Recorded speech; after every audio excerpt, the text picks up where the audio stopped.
We continue our reading of Lest We Forget, a daily devotional by author George R. Knight.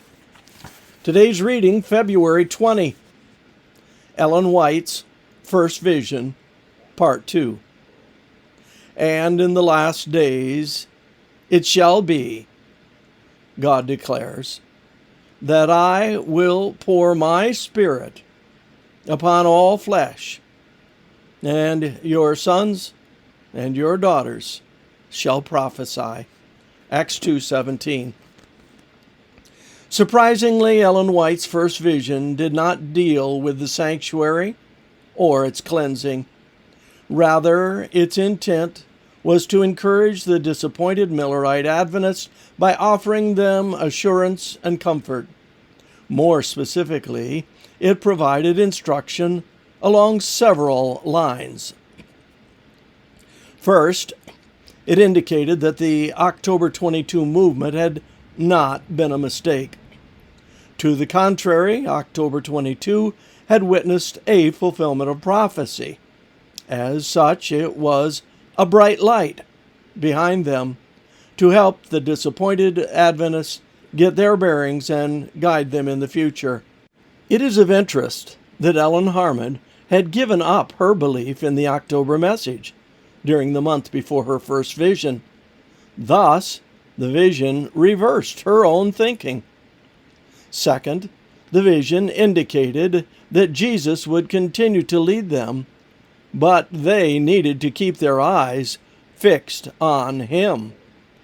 Thus, Adventism had two foci for its guidance: the October event in its past history, and Jesus' continuing direction in the future.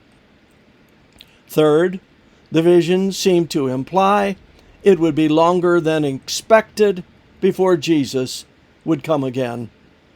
Fourth, that it was a serious mistake to give up their past experience in the 1844 movement and claim that it had not been from God. Those who made that conclusion would drift into spiritual darkness and lose their way. Ellen White's first vision provided a number of positive lessons, but please note one thing: it did not indicate what had happened on October 22, 1844. That knowledge would become clear through Bible study.